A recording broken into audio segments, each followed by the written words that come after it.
Snap. The lights went out just as I took my first sip of morning coffee. I'm not talking a flicker, I mean everything died. Fridge, lights, AC, even my old radio. And standing dead center in my front yard, like she'd just won a war, was Regina Blake, queen of the HOA, decked out in her yoga gear like it was battle armor, one hand on her hip, the other holding the master breaker switch like a trophy. This farm, she shouted, is officially disconnected from Willowbrook Estates utilities. Now, if you know anything about me, which Regina clearly didn't, you'd know that pulling that switch wasn't the checkmate move she thought it was. It was the opening shot of something way bigger. See, this land. It's been in my family for 5 generations. My name's Jake Morrison.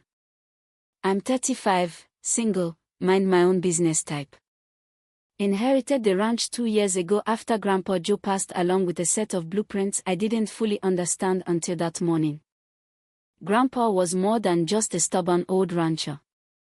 He was a genius. Electrical systems, water lines, gas flow. He'd helped build this place. Not just the ranch, the whole damn subdivision. Willowbrook Estates only exist because he allowed it to. But that never sat right with Regina. To her, I was a blemish and aesthetic inconsistency in her perfectly planned neighborhood. I mean, God forbid someone has a barn, a rooster named Chuck, and an original picket fence instead of the HOA-approved plastic white one. So, after months of passive-aggressive letters and surprise inspections, she finally made her move. What she didn't realize.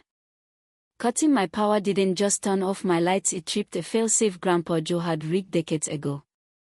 30 minutes later, her lights went out. Then Maple Street. Then Oak. One by one, the smart homes, security systems, garage doors, wine cellars all down. And as the temperature climbed and fridges started to hum their last, Regina Blake began to sweat, literally and metaphorically. I walked out, calm as a man could be with no AC, and flipped open Grandpa's old steel box mounted beside the barn. Inside wasn't your standard circuit panel. No, this thing looked like something out of a Cold War control center, blinking lights, schematics, and wires that, as it turned out, fed into the entire HOA's utility backbone. She'd unknowingly unplugged herself. Mrs. Blake, I called out, flipping a switch. You ever wonder what I actually do for a living? She opened her mouth, probably to say something snacky about handyman work, but then the first house alarm started blaring down the block. Then another. And then silence. The silence of a suburban neighborhood realizing it wasn't in control.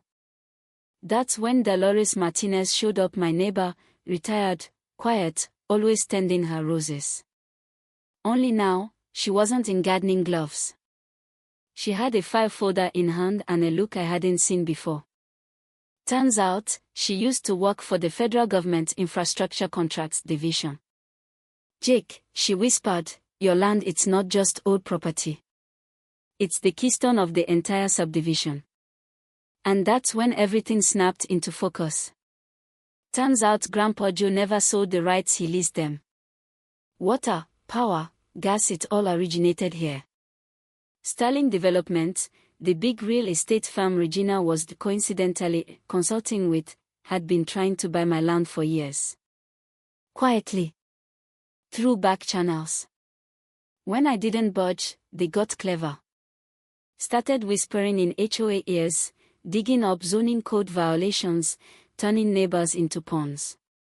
Regina wasn't just trying to get rid of a rooster. She was setting me up for eminent domain, a forced sale, also Sterling could unlock the land's hidden value. See, there's natural gas under this ranch. Not a little. A lot.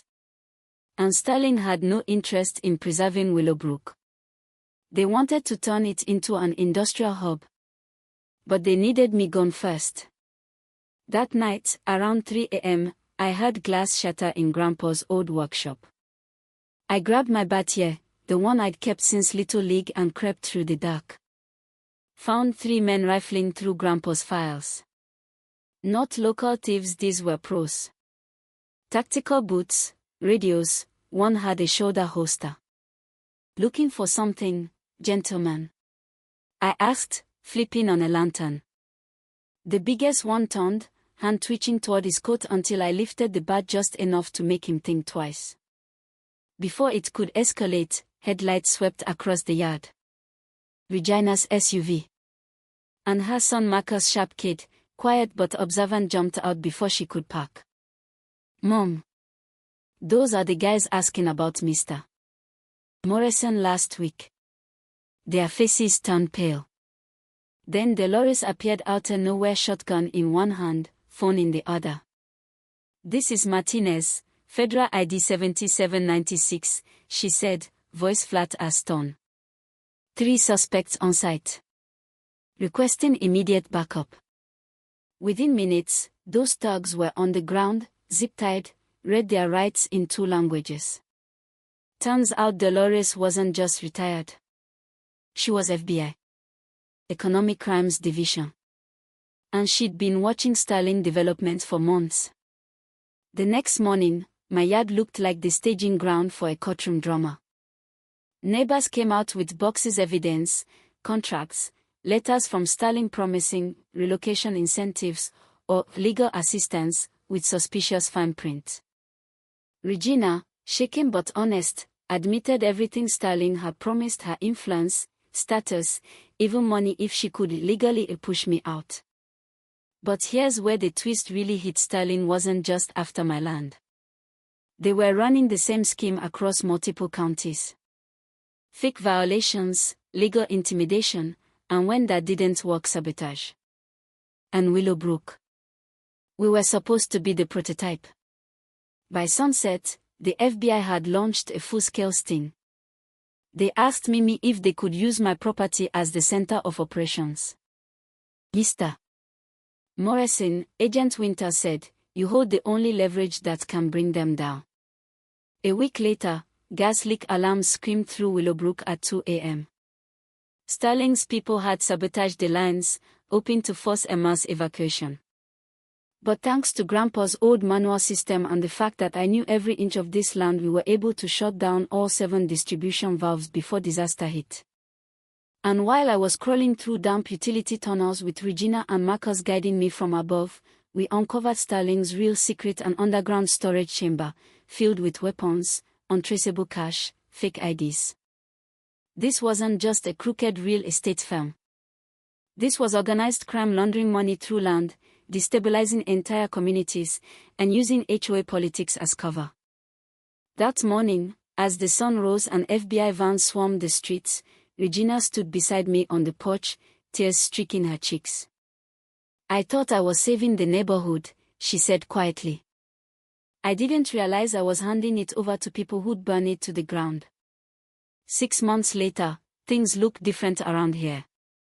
The old barn's now a community hall.